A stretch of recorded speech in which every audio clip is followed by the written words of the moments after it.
Eating. Okay. Hello, everybody. Thank you to Hi. coming. We are a lot of people. That's good. That's good. That's good. Thank you to coming, everybody. I think we can start right now. Just give me a second. Just I am going to give you the introduction of what is going to happen in this meeting. For today's meeting, this is going to be really fun. And we are going to have the design challenge presentation, the part one, where 3 groups will present a project that they were working for 2 weeks, right? The format of the meeting will be 1 hour meeting. All the groups present in 10 minutes, sharing the screen in a deck they were working on with the design process. After that, we have 5 minutes of Q&A for attendees. And the first group the first group will be the group 3. With the design, the topic is design an online catalog and checkout process for the soap dispensary. After that, we have 5 minutes for the Q&A section for that project. The second team is going to be the group 4 with the topic design an app for teaching yourself to dance at home, and then the 5 minutes for the Q&A section for them. And in the last group will be the group 5 with the topic create a more accessible Zoom experience, and they have also the Q&A section for 5 minutes. And please be respectful with the time, because we want to have the same time for all of group. So yeah, in the last 10 minutes we are going to talk about with the mentor and the members about how are they feeling in the design challenge and stuff like that. Yeah, so if you want to send any question, please put that in the chat, in the comment, so you can ask in the 5 minutes. We are going to time the meeting, right? Liz is going to time the meeting, helping me here. So design challenge start!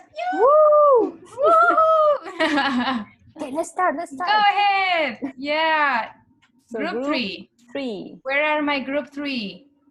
We are here. Nachan. There you go.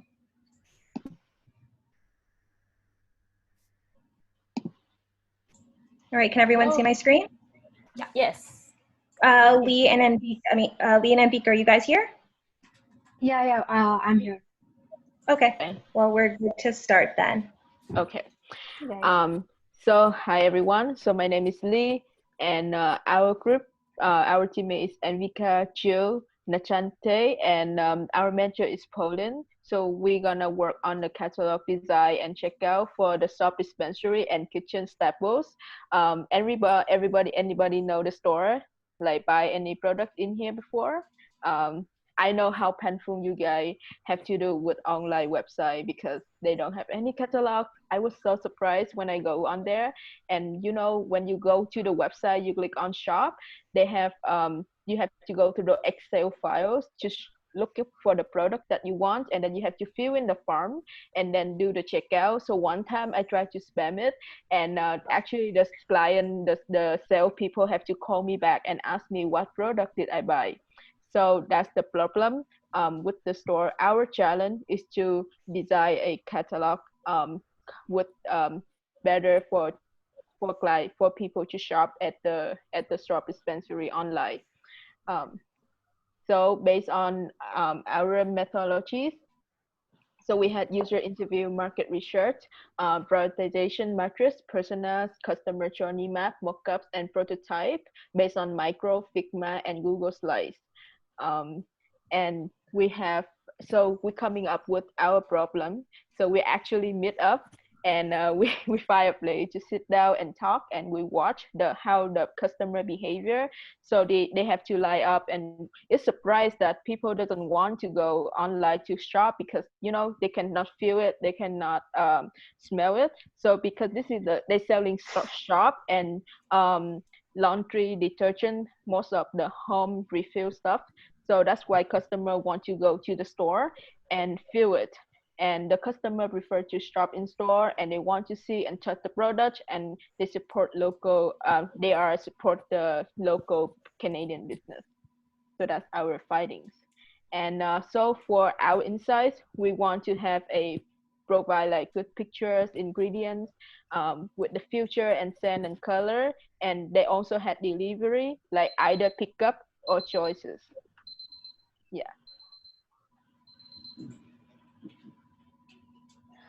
So we created these personas to understand the customer's goals and pain points to ensure we were designing for their needs. So the first customer, Chloe, is a long-time buyer. She likes eco-friendly products and wants to support local Canadian businesses. However, the website not showing inventory levels in store requires Chloe to make the time-intensive trek to the store for refills, which was causing her frustration. And the second persona, Jane, however, is a first-time buyer. She wants she knows what she wants, but she's allergic to certain products. So it is safer for her to go in store and see the product and ingredients list in person. If the website provided detail on products, it would eliminate her pain points. Um, so user journey. We created user journey maps for both Chloe and Jane to see how we could improve their experience. Um, we did direct and indirect competitive analysis to to help us create features and visual aspects of our projects. Of our project, we conducted a SWOT analysis to see the strengths, weaknesses, and threats of our competitors, and find the opportunities that would help us improve the experience of the website. We learned that all our competitors show product by categories, such as shop by scents, personal care products, and cosmetics. Um, Indirect competitive analysis. We thought it was important to look at indirect competitors to see how they're tackling the catalog and checkout aspect of their website. We did this to learn the features and how we could implement them on our wireframes. Yeah, sitemap. Based on the categories, based on the results of our research, we decided to move ahead with creating the sitemap. Our main objective was to keep the task flow and ensure finding products as easy for the user. We decided to add a login option and profile option. We thought by giving the user the option to sign in and create a profile, it would allow them to utilize the website more to refill and purchase their products. We decided to segregate products under. I'm sorry. 5 minutes left. Sorry. We decided to segregate products under different categories, which would make finding products easier. With our sitemap in place, we did a first draft of mid-fidelity wireframes. We wanted to ensure we were developing the correct screens and providing users an easy flow through the website. The user journeys played a role in the development of the mockups. We wanted to ensure a seamless journey for Chloe to refill her products and a detailed product page to help Jane see the ingredients. With the two iterations of wireframes, we moved on to prototypes. We included the mega menu under the shop header to make all the categories visible at once and omit scrolling. We also wanted to ensure shoppers were easily able to find the products based on scents, since while conducting our interviews, it was important to shoppers to be able to know the scents of the products they were buying to minimize any of their pain points. To make it easier for the user, the catalog was created to show all the products in a category on the page. We discovered through our interviews that the current customers of the Soap Dispensary prefer to shop in store because they are able to see the products. The current website catalog does not show images for all of the products, so we designed our catalog to include the images and the ability for the user to filter options, as these are important factors that influence their purchases and omit their pain points. So next I'm just going to walk through the site.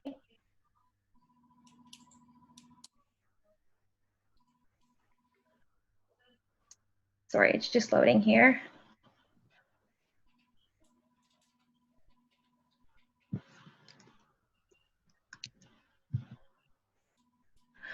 Okay, so we tried to keep the website very similar to the original website. You can see here we added the search bar that the current website doesn't have, as well as the profile. We also removed the refill from the header. Sorry about that. Words.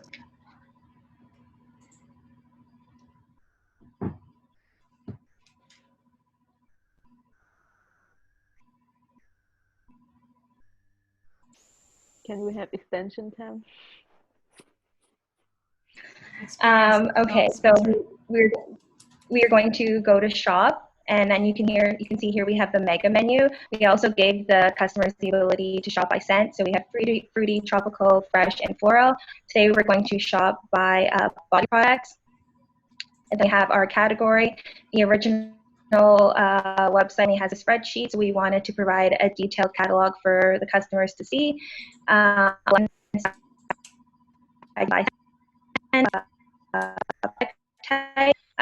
to the lavender lime soap, and we land on the detailed product page. It's important for because products are made, included that. They also have the refill option, or they can just purchase a full product, as well as they can find the product in store. We are going to add this to our cart and check out and sign in. And then they also have the option for delivery or pickup. We're going to do delivery, and then they just review and pay. They select their method of payment. And then here we thank them, and then we also give them the opportunity to continue shopping.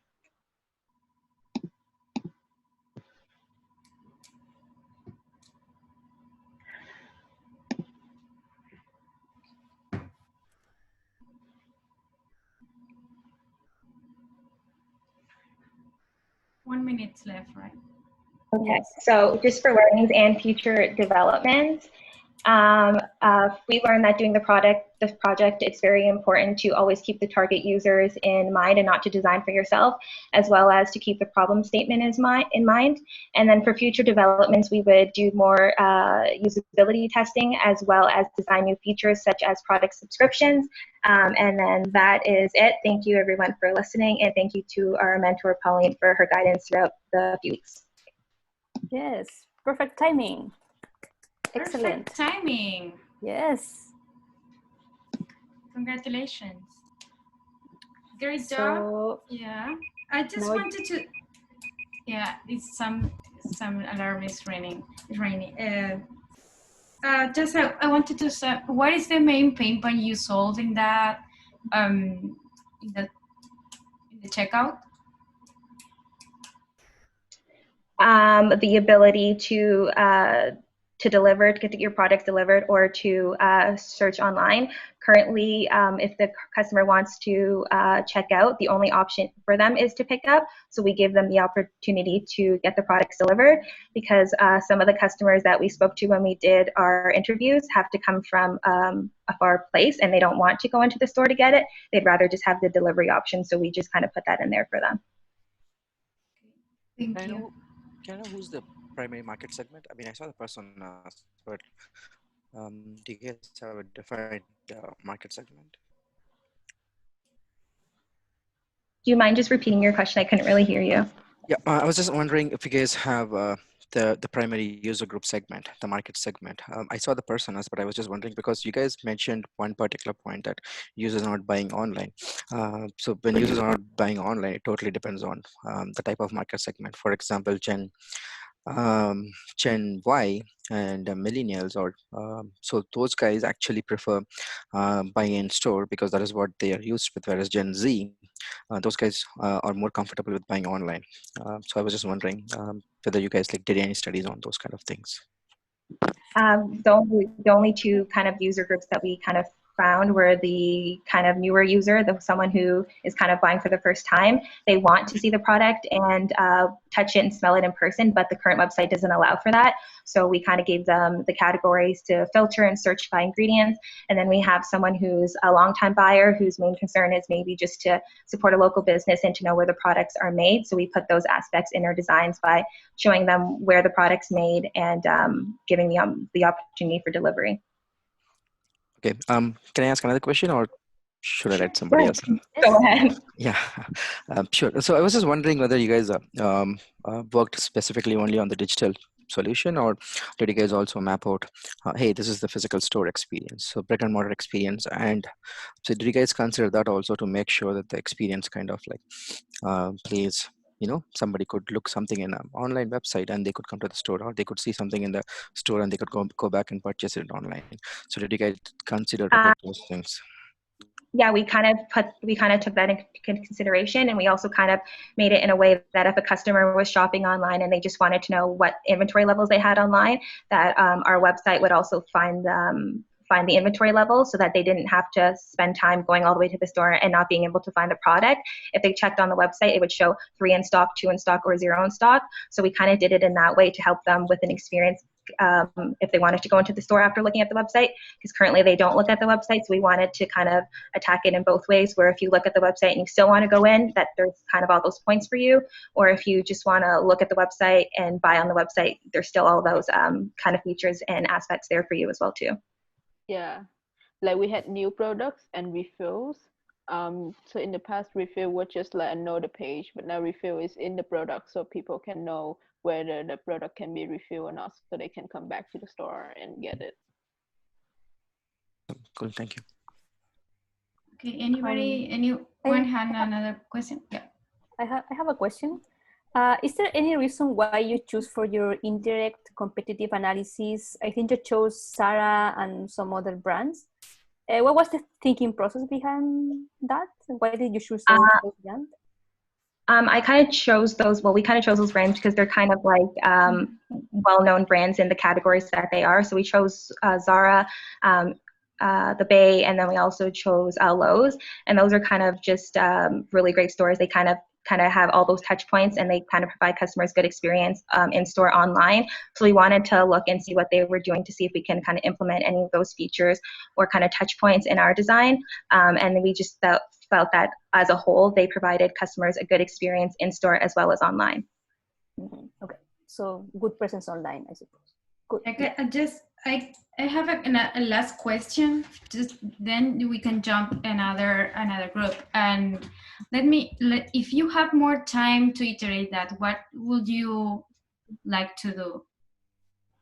I think we kind of concluded that we would maybe add a product subscription option. So customers would kind of only have to go online one time if it was a product that they really liked and it was something that they were purchasing ongoing. If there would be an option for them to kind of subscribe to the product, kind of similar to something that I think Amazon does, as well as Lush, which was one of our direct competitors. They kind of have an option where if it's something that you're buying regularly, that it gets shipped to your house X amount of days or weeks. So I think that's something that we could implement to the design and the overall website, because I think it's something that both of our personas would utilize and help them in any of their pain points and help them achieve their goals. Good. Thank you for the answer. We can start with another group. Thank you. Yes. Thank you, group 3. Congratulations. Congratulations. Very you good deserve the best. Yeah, very good job. I like the way you kind of connect the personas with your solution. It was quite good. Great job. Guys, start the group 4 right now. Woo! Go ahead. Woo! Yeah. Okay. Can you Let me share the screen? Yeah. Okay. 1, 2, 3. Okay, thank you for being here today with us. We are group number 4. Our team is Sabrina, Isvaria, Stella, Natalia, and Halik, our team mentor. So today we are gonna talk to you about design online learning solution. That was our problem. And we tried to apply it and resolve it using an end-to-end UX design process. So before we looked at any solutions or any problem, we went through a brainstorming period where we had everyone get together, put in a few sticky notes, and everyone had to vote on which problem we wanted to tackle, which problem space we wanted to explore. And in the end, we decided that we want to focus on dancers and aspiring dancers who need a digital solution to stay motivated. And because right now during the pandemic, a lot of dancers who are more used to in-person classes or in-studio classes are unable to attend in person due to restrictions. And we wanted to explore what kind of challenges they face now that everything is migrated online. So the solution that we came up with that makes our product unique are these 4 key things you want to include in our product. The first is AR, a second is voice command, where the users are able to learn the choreography without the hassle of like interacting with the device too much. A community integration, where people can connect and talk about their learning experiences, and the product will be available on mobile, desktop, and screen mirroring for larger screens. For our process, since we had a time limit of 2 weeks, we decided to do a lean UX design approach, and these are the 4 steps we took: empathize, define, ID, and next steps. And next we will be talking about more into our process. So the first thing we did was look at the aggregate online learning statistics. There are 171 billion online learning revenue in 2019, and that's expected to grow 11% by 2025, and a 3% annual growth rate in the past 5 years. So because online learning shows such promise, we believe that a dance learning experience is subjected to the same kind of inclining trajectory. And shortly after, we conducted market research and analysis to get a better understanding of how online dance learning experiences are functioning right now and what kind of challenges they're expecting. So the 4 key observations we observed are: first, users are not getting enough feedback on their movements online, which includes real-time feedback because they aren't able to interact with the instructor in person. The second is motion capture and whole body integration can enhance dance learning. Third is integrating peer comments in a community. It really helps motivate people in learning to dance. And the last is students need more guidance and assistance for performance improvement. And this will feed into our user personas that we develop later on. So here are a list of competitors we looked at. So Steezy would be our main direct competitor since they are the leading platform designed for dance learning. We looked at Just Dance for their gamification aspect, Lululemon Mirror, and Echelon Reflect for their usage of smart technology. We didn't want to be confined just by mobile apps. And we also looked at YouTube, Instagram Live, and Zoom since they have been widely used during this pandemic to teach dance. So here's a list of features that we looked at when conducting our competitive analysis, and looking at our graph, you can see that Steezy and Just Dance cover the most features, but they are lacking in personal feedback and analysis after lessons and also augmented reality. So we really wanted to combine their strengths and also add new features that they were lacking in.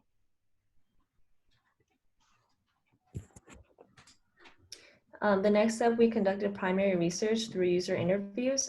We interviewed people in the target demographic of age range 20 to 40 who live in North America and are all females. And through our user interviews, we gathered 5 key takeaways. The first one is there are 3 types of dancers: performance, wellness, and social dancers. Performance is more competitive dancers. Wellness dancers are more concerned with their physical well-being, dancing for health and longevity, and social dancers are more dancing for the fun and community aspect.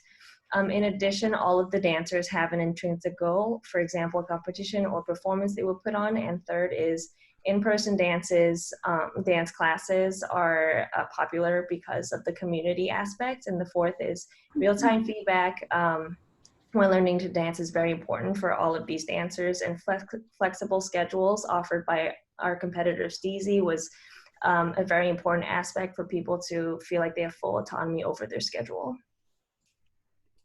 So after our interviews, we identified 3 different personas. And we pick up Jessica as the one that motivated us to continue with the launch for the MVP. So Jessica, she is pretty disciplined and competitive user. She's a student, so she had to balance with personal life and struggling with college. So her pain points are practically because of COVID, she cannot keep going to the in-person practices. So she was trying to find it online dancing classes, which is hard to find because she doesn't find proper teachers. There is no real-time feedback, and it lacks of some motivation, fun, and social interaction. So we created a Jessica journey map, which helped us to identify the touch points with the way that she probably will use a web product. You got 4 minutes left. After qualitative and quantitative data analysis, we gathered 3 key insights. This is not comprehensive of all the insights that we've gathered, but here are just the highlights. Incorporate community engagement, real-time feedback, and a way to track and record individual progress are 3 important things we want to include in our product. So based on those insights that we received, we had a long list of features, especially like when we looked at user and business needs and used a prioritization matrix to determine which features to include in our MVP.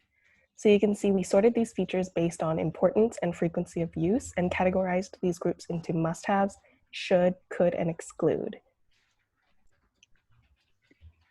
So we created an open cart sorting with 10 users just to know how they are grouping certain tasks under a category. So based on the varied feedback, we created an information architecture.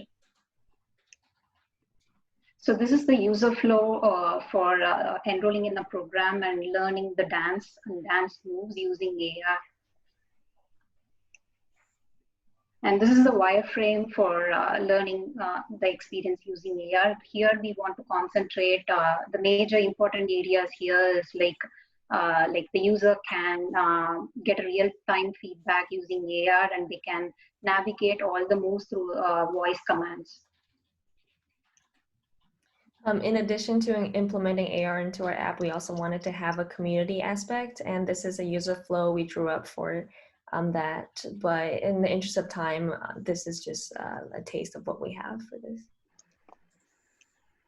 And here are some mid-file wireframes we drew up for the community flow. They have 3 main functions. One is to view and explore the communities available. The second is to view in more detail a certain community. And the third is to start a new channel, start your own community, and you can invite and engage with whoever you want. So after all the wireframings and the process research interview, we decided that we have to create a brand pretty modern, dynamic, strong, young. So we try to use pretty vibrant colors, bold typographies, texture, these abstract figures. So to try to communicate with the user, as well as we can see a little bit of the AR in the cell phone, how it will look like. We have 1 minute.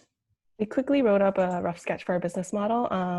We'll offer a large variety of dance classes to cater to every dance style and skill level. And we hope to grow through word of mouth as a social platform with lots of interactive elements.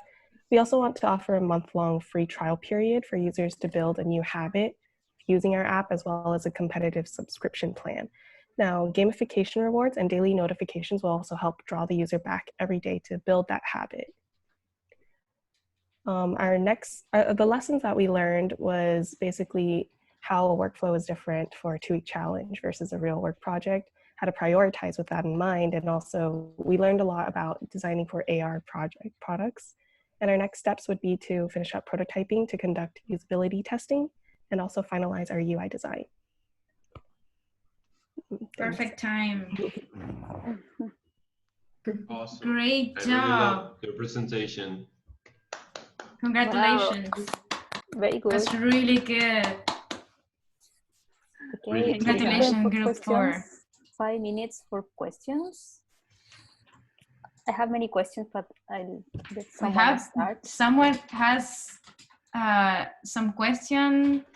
Christine, you have some questions. Sartak, Danieli. How can I say that name? Danielle, yeah. Danielle, yeah. You have some question for the people, for the group? I'm just curious how much time the team was able to dedicate to that project, like how much time did you spend each week? Good question. We met up around 2 or 3 times every week, and to divide up tasks, and a lot of it is since we're on different places, we virtually communicated through like Miro and Figma, but I'm not sure. So I could see those guys working like late night, 12 o'clock, 1 o'clock. So we usually have calls like from 9 o'clock. Sometimes we had like midnight calls, 12 o'clock. So I guess since we all had like daytime jobs, we could work only from evening. So we usually ended up working from evening till midnight or something more about that. Cool. Yeah, really, really good and comprehensive job on that way to tackle designing for AR, because I know that's definitely a challenge, especially with only 2 weeks. So props to you guys. Yeah, really good outcomes with the ER and the branding as well, and the background and stuff like that. Yeah, and tell me more about the how was the research, like you conduct some research for users? Yes, so we did secondary research, which we did through academic journals and like articles online, and had a analysis for that. And we have a research deck, which I can send you a link for later on. And also we conducted user interviews. We had around 5 users that we had 5 people who are beginner to intermediate dancers, and we conducted 20 to 30-minute interviews with them and gathered some insights. Yeah, and transcribed it. I have a question about that. Your research was focused on people between 20 and 40 years old, only females, and only from North America. Is there any reason why you chose that segment? Because it's very precise. Yeah. So through our market research, we found out that 70% of dancers are females. So we wanted to tackle, in the interest of time, and because we only had a few days to recruit and do the interviews, and through our own network, we found that the most accessible demographic was that one, and it conveniently matches up with the statistic that 70% of dancers are female. So just to add on that, what she said. So yeah, so apart from a lot of amateur to intermediate dancers being female, so that is the market segment who would be more willing to learn through on an online platform during these times. And also number 2, since we also thought about like if this product, let's just say, goes live, obviously we want to launch it upfront in North America. We're not going to launch it global scale, and those are the users that we targeted and targeted. Those are the users that we really wanted to speak. Okay, I think the idea is them to answer, so they know, they learn how to defend their design decisions to Haliki. But thank you very much for defend the group. Yeah, for defending the group. And only the last detail. Have you considered, yours is an app, no? It's not a web page. It's an app in a phone. Correct me if I'm. Is that correct? It's only an app. yes. Okay. Okay, so sorry. So go ahead. Team, correct me if I'm wrong, but it's an app that you can access on your phone, and it's also an app that you can access to the App Store on like your computer. And with the app that you open up on your phone, you're able to mirror it with other screens and devices. So you can control on the phone, but the dance experience can be displayed on a different screen. But oh yeah, I was wondering about that, because if it's only an app and you have to follow the AR, like the movements, the small screen for an app probably is difficult to see the movement in a very small screen. But yeah, if you can cast that to another big screen, I think it should be fine.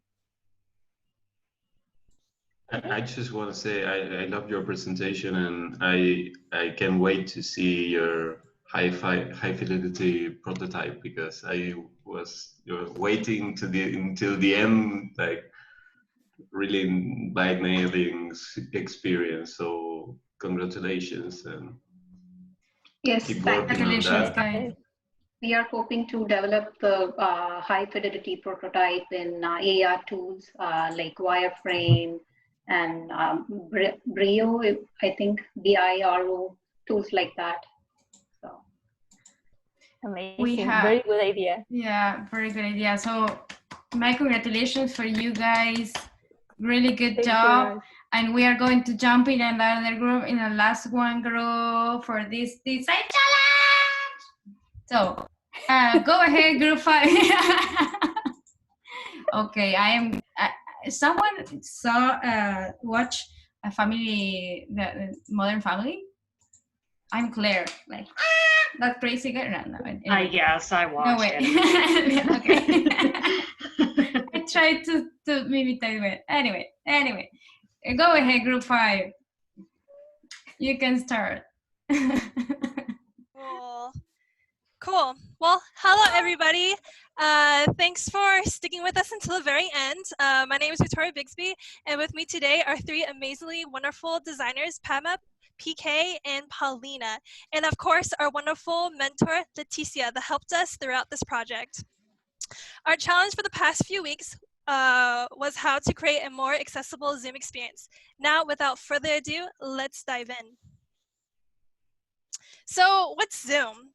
Zoom is a cloud platform that provides video telephony and online chat service that is used for teleconferencing, telecommunicating, distance education, and social relations.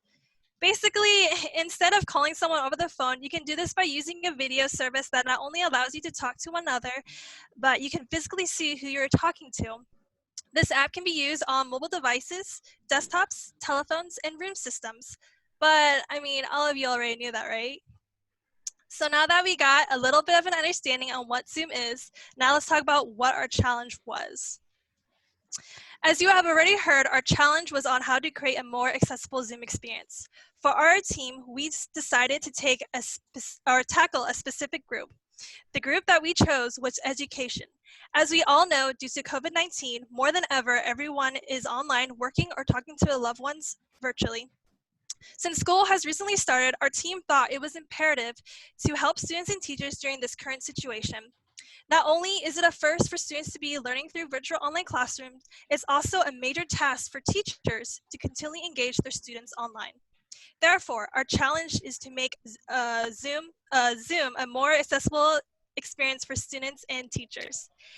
Now that we got all that covered, our team will now go over the user-centered design process that we have done for our project, starting with Paulina talking about the research that we conducted for our project.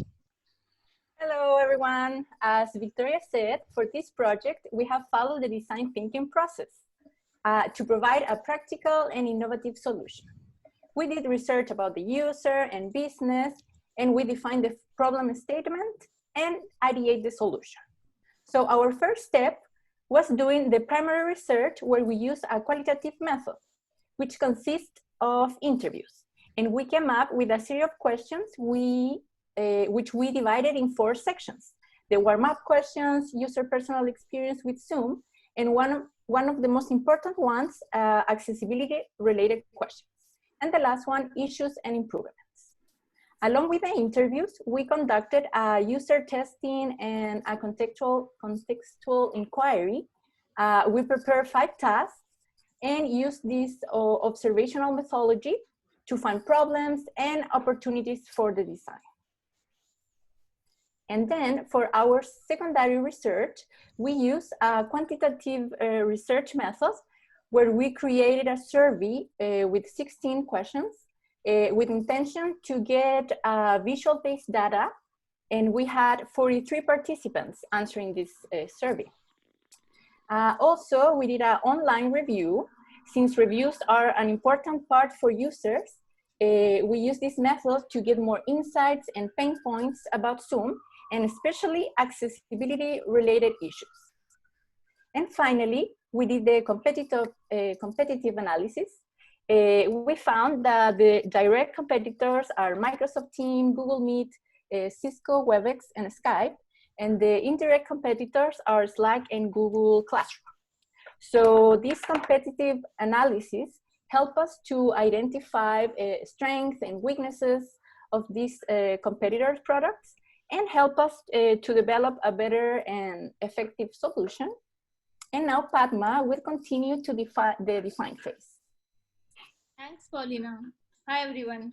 Okay, so during the define phase, we analyze the information gathered through research method. We define personas, user journey, affinity diagram, task analysis, which help us while taking a decision for design implication front. So based on our research, we created persona for student and teacher as target user group. The current pandemic has impacted the education and introduced new way of virtual learning, which has given an opportunity to provide a solution for their pain points and challenges while using Zoom application. Next. Okay, so in the user journey, we define the scenario with the series of steps, their pain points, opportunity, expectation to understand if users are able to perceive the information, if the interface components and the navigation are operable and understandable for users from accessibility front while interacting with the Zoom application. Next. 5 minutes left. Yep. So as a group activity, we worked on the affinity diagram as per the standard process with voting and timekeeping. We collaborated through Miro board for step-by-step process. So we captured all the issues from the research, then prioritize issues based on our voting. We identify how might we and multiple solutions so that we can come up with the optimum solution for the users. And it helps us to work on the major issues. For example, feature to turn on caption for students was not available and was impacting accessibility experience. Similarly, raise a hand feature for participant was not present upfront on the session. It was causing operating issue also for teacher as or a host. Notification of raising a hand was not intuitive enough that way. So these were few accessibility issues which we addressed through the affinity mapping process. Next. Okay, also we created task analysis to optimize the task performed by the users. So due to time constraint, we consider turn on caption scenario, but yes, we consider other problem statement in the ideation phase. So I will let Prasanna speak about the ideation phase. Thanks, Padma. Hi, everyone. So after our initial solution voting, so we started our sketching on the solutions. So how to turn our solution into a feature of an app. Keeping accessibility in mind, we started sketching our solution in quantity. So as a team, we created multiple sketches, but after discussing, we agreed upon a feature which is more accessible for our user, keeping their context in mind. So then we created then we created a lo-fi wireframe which gives us a sense of how it may look on Zoom app. So next slide. So at last we created a high fidelity prototype with interaction added to our feature solution. So we can go to the prototype. So here as a solution, we were focusing on how to give the turn on caption and then raise hand and where to place them. So in a bottom bar, we kept the turn on caption in a left corner and adding the reaction next to it. And also when you click on that arrow, you will get more option to customize the turn on caption with the background, with the language and the font size. And again, turning on the main caption, and then you can access the turn on caption feature there. So, and to the second solution, we have a raise hand in the center of the footer so that the student can easily access that raise hand. And then we have also with a teacher view, where once the students are raising the hand, how the teacher view will look. Maybe in the next slides, Victoria will focus on those things. Okay, thank you. Thank you, PK. So, And these are the few options we created on the like more options, were easily accessible from the security and then settings and the help for the. cool. Okay, thank you so much, PK. Okay, so as we discussed, our team has focused on two major pain points for our users. The first pain point for our users is definitely that audio quality. Okay, everybody, raise your hand if you ever experienced any audio issues on video calls before. Me. Yeah, exactly. All of us understand that feeling when you're on a video chat and someone says something and you're like, sorry, can you repeat that? We want to try to help with this issue, so our solution is to have captions while someone is talking. That way, students do not have to solely rely on the auditory experience and can follow along with what the teacher is saying in written text. And here's the Zoom right here with no turn on caption. And this is what what we did for our solution when we turn on the caption. Next. So now the second major pain point for our users is the raising hand feature. A lot of students were not able to talk to the teachers virtually online due to time constraints during lecture. Therefore, they had to use the raising hand feature to get their teacher's attention. However, it was definitely very hard to find and use for students. So teachers were having issues with students interrupting their class. So the solution that we came up with was having the raise hand feature on the bottom bar where everything else is. Now, it's a bit easier for students to ask their teachers questions during lecture. Here is before, and as you can see, you don't see a raise hand feature, and then our solution, we put the raise hand on the bottom bar where you can see it. And this image right here is the teacher view. So when a student presses the raise hand feature, it will pop up over here, letting the teacher know that a student has a question. Time's up, you have 1 minute more. So these are the two major pain points and solutions that we addressed throughout this project. With just these two changes, this will definitely allow teachers and students to have a more accessible Zoom experience. And this was not done just through guesswork. This took lots of time and effort through researching, interviewing, understanding our users by doing personas, affinity diagram, user journey, as well as seeing how users use this application by doing task analysis. All of this enabled us to create sketches, wireframes, and prototypes that in the end will benefit our end user at the end of the day. Thank you so much for sticking around till the end. I hope you guys enjoyed our presentation. Congratulations. Great job, guys. Great job. Questions? Yeah. Someone has a question? I cannot ask because I know the entire process. Did you enjoy? Yeah. Padma is talking? No, I just say if anyone has a question, they can raise a hand if they find in this application. Yeah. We should implement that raise hand, right? Definitely. Don't they already have a raise hand feature in Zoom? Yes. So they do have a raise hand feature in Zoom, but after doing user interviews, a lot of them had difficulty even locating it. So we thought that it would just be easier if we just put everything on the bottom bar, so it's easy for students, you know, first time students that are using it, it's right there in front of them and they can't possibly miss it. Okay. Yeah, even I can't yeah, I never can hand. So click on, I mean, for you guys who want to know, click on participants and you will see the participants on your left. Yeah, and on the right side, you will see invite, mute me, and raise hand. So then inside the navigation, so that we are showing upfront for the user, it will be more efficient for the user to interact with. Fair enough. Yeah. I have a question. Do you have any demographics? Like what kind of teacher students did you consider? Like younger students, university students? So actually we consider the students and teacher as our primary user group. So it can be any kind of students and teacher. Like nowadays in pandemic, like all the education has impacted and everyone has shifted to virtual online schooling. So like from the like all the perspective, we have considered the student and the teacher that way. And then like we have taken the interviews, we taken the user profiles, and then we consider the personas from the data which we have collected. But do you think it's appropriate for example, primary students to use captions? Can they read very fast, for example? The caption, yeah, for that we have given a caption button itself, so that at least they can read a caption.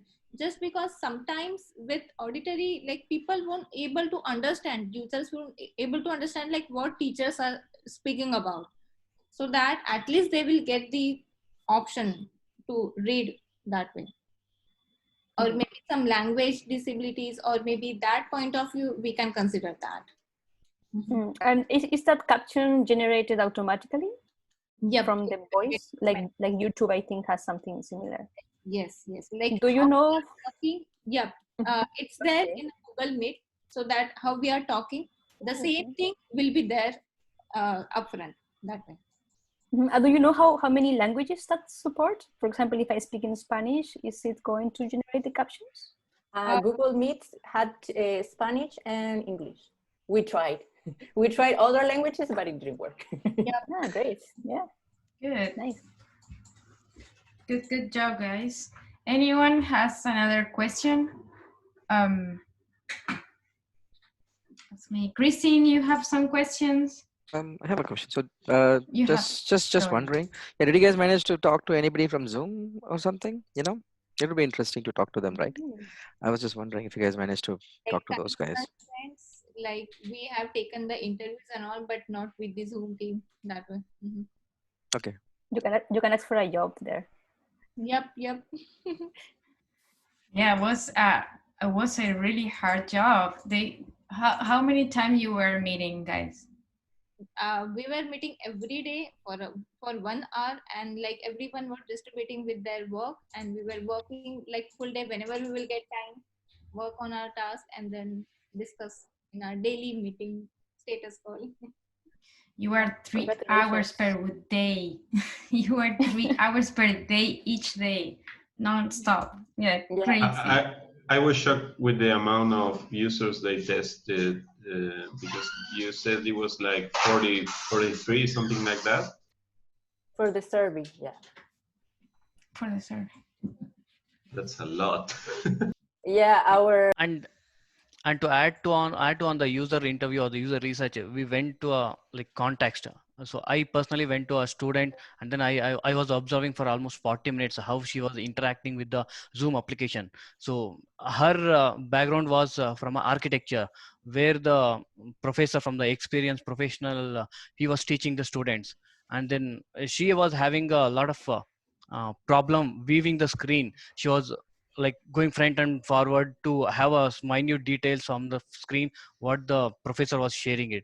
So we did a contextual inquiry, and then it was like eye-opening for me while doing an interview and then doing the contextual observation. It was totally different, so it added to our pain points and other discussions. Good.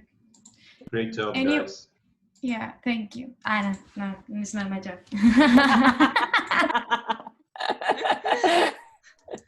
No, it's nothing about me. Is there any other thing you wanted to do but you didn't have time? Any other ideas? Crazy ideas? Many. So many. Like we found many problems, issues like people are finding. So if we can work on, there are so many things to work on it. So, yeah. How many problems you wanted to solve? How many problems you wanted to solve? We had 10. so many. 10. 10, more than 10, and I came one day. No, you just 1 or 2, no more than that. Can you tell me what others interesting did you find? Other problems to solve? There are even technical constraints as well. Like if users are using the application from mobile and from laptop, still there are some technical constraints. If users are using older version of the Zoom application, or maybe their system is not updated, sometimes they may feel the same problem that way. So there are technical constraints as well in the Zoom application. So those things are also there. Yeah. For example, sorry. Or for example, a lot of people say that when they are sharing a video, the audio, they didn't know how to like configure the settings for the audio, and they were like, oh, there's no audio. And it was like very hard to find like many features.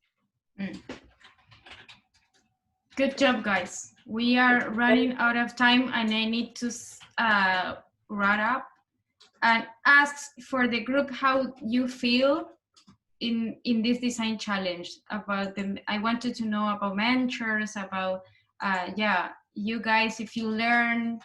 So I am going to select just one per group, and you can tell me your experience, what you learned, if you were useful, or what you want to iterate or suggestion for us as organizer in this design challenge. So please, Sabrina Dong, tell me your experience, please. Yeah, it was a really great experience.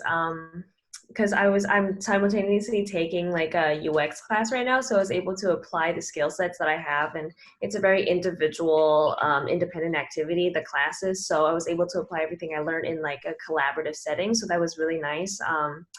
Yeah, and also the very big thank you to Halik, our mentor. He's really helped throughout the whole process, like making sure like we're not too ambitious with our ideas and honing it in and giving us really great insights, and couldn't have done it without everyone on the team.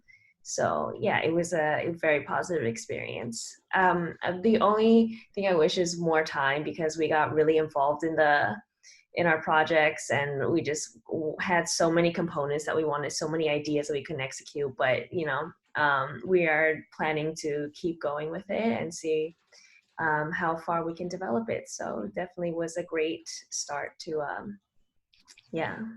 I'm happy to hear that. Thank you, mentors. Thank you, Halik, Thank you, and mentor. Pauline, Leticia too. Yeah, this is my actually, this is my smug face. My mentorship was not my mentorship at all. Like they did everything alone. So just my congratulations for my team. Like they rock, just their own. It's incredible. Yeah, because Victoria is the PM, the manager. So everything was o'clock. Everything was on time. Everything was right, and the people knows. You know, like Padma knows. Paulina with the energy to build the group or to learn from others, and PK with his experience, and Padma with her experience as well. Like, oh my gosh, what happened? This is the kid Padma kids, right? Yeah. No, Padma, no, PK, sorry. Yeah. Pauline, you want to, was your kid, right?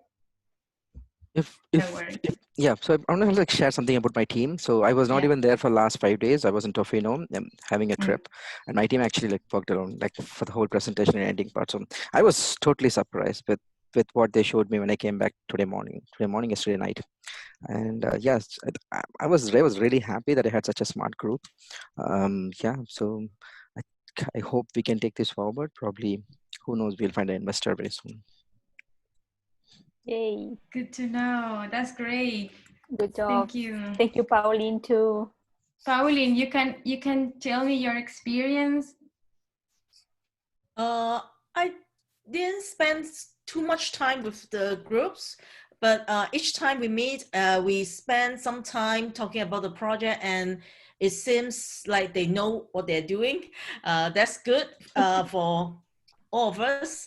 And also, I think the way they really want the willingness to learn is really, really good, because like when we started to think about the research, and then the first thing they go is, before we do anything, should we just go to the shop and see what's going on first? All these things is kind of, I try not to make some decision for them, let them do it. And then if they are going, and then I'll give some, maybe some direction of what they are going to talk to people or something like that. But instead of how they're going to do it, I try to let them do it. I think the best thing for people to learn is maybe making mistake. or maybe just doing different things, sometimes shortcut, sometimes longer way, but I think they did a great job. And I'm kind of like surprised they did a lot of things. Instead of I told him you don't need to finish the demo if you don't have enough time, but they really go for it, and they did a very good job as the demo, the research, and the whole process. So congratulations them for good job. Yay, that's a really good feedback. Thank you guys. Thank you for support. Thank you. Yeah, thank you everybody. And this was possible only because you worked a lot. Thank you for the mentors. I think it seems like all the groups finished the project, and that's a big achievement. Anyway, you are going to receive a feedback form when after Friday, I suppose, after the second session. So please fill up that form. It's very important for us to know what you went through, because we want to keep improving this, and this is going to grow and grow and grow more and more. So please answer that feedback form. Yeah, thank you guys. Thank you everybody for this Friday. Please come back. You all, you have, Jose, you have to present, so you are going to be there. Don't run. I know where is your home. Don't worry. I'll be here. Yeah, you will be here. See you Friday. Okay. Yeah, see you Friday. The rest 4 group are going to present. Next week we are thinking about the next meeting for IterateUX is going to be a whiteboard challenge. So keep an eye open, because we are organizing next meeting. So yeah, very important for interviews. Yeah, very important for interviews.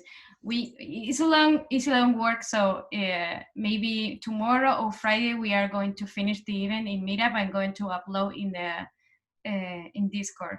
Yeah, so keep an eye open for that. Thank you guys, everybody. Thank you. It was amazing. I am so happy. Yeah. Thank you, everyone. Thank you. Very good job. Very good job, guys. Thank you. Thank you. Bye bye. Good job, everybody. Bye. Good job. Bye bye.